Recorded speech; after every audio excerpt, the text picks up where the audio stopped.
नमस्कार दोस्तों, कैसे हैं आप सब? उम्मीद करती हूँ कि आप सब बहुत अच्छे होंगे। आप सभी को वट सावित्री व्रत की हार्दिक शुभकामना। आज के वीडियो में हम जानेंगे वट सावित्री व्रत कथा के बारे में। जब आप व्रत रखते हैं तो वट सावित्री व्रत कथा ज़रूर सुने, यानी कथा के बिना व्रत जो है अधूरा माना जाता है। वट सावित्री व्रत महिलाएं अखंड सौभाग्य की प्राप्ति के लिए रखती है। वट सावित्री व्रत हर साल ज्येष्ठ मास की अमावस्या तिथि पर ही रखा जाता है। तो वट सावित्री व्रत कथा के बारे में चलिए जानते हैं। पौराणिक एवं प्रचलित वट सावित्री व्रत कथा के अनुसार राजश्री अश्वपति की एक संतान थी जिनका नाम सावित्री था। सावित्री ने बनवासी राजा धूम्रसेन की पुत्र सत्यवान को अपने पति के रूप में चुना था। लेकिन जब नारद ने बताया कि सत्यवान अल्पायु है तो भी सावित्री ने अपना निर्णय नहीं बदला। वह समस्त राज वैभव त्याग कर सत्यवान के साथ उनके परिवार की सेवा करते हुए वन में चली गई। सत्यवान लकड़ी काटने जंगल गया और मूर्छित होकर वह गिर पड़े।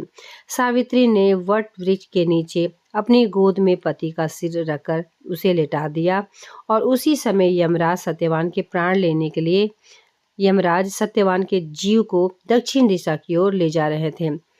सावित्री भी यमराज के पीछे पीछे चल दी। उन्हें आता देख यमराज ने कहा, हे पतिव्रता नारी, पृथ्वी तक ही पत्नी को अपने पति का साथ देने का अधिकार है। तुम वापस लौट जाओ। सावित्री ने कहा, जहाँ मेरे पति रहेंगे वहीं मैं भी रहूंगी। यह मेरा पत्नी धर्म है।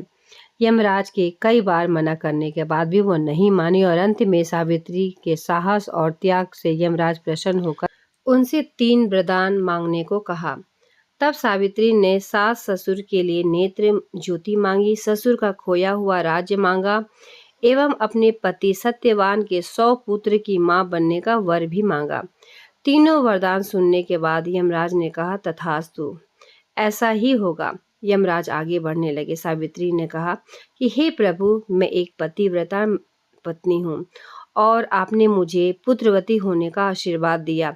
यह सुनकर यमराज को सत्यवान का प्राण छोड़ने पड़े और सावित्री उसी वटवृक्ष के पास आई जहाँ उनका मृत शरीर पड़ा हुआ था। सत्यवान जीवित हो गया। इस प्रकार सावित्री ने अपनी पतिव्रता व्रत के प्रभाव से न केवल अपने पति को पुनः जीवित करवाया, बल्कि सास का नेत्र ज्योति प्रदान करते हुए और ससुर को खोया हुआ उनका राज्य भी दिलवाया।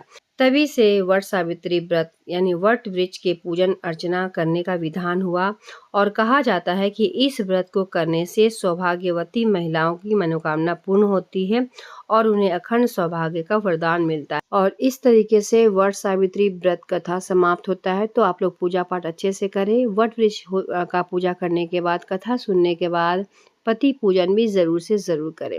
वट सावित्री से जुड़ी कोई भी सवाल होगा नीचे कमेंट बॉक्स में जरूर बताएं। मिलती हूँ एक नए वीडियो के साथ, तब तक के लिए धन्यवाद।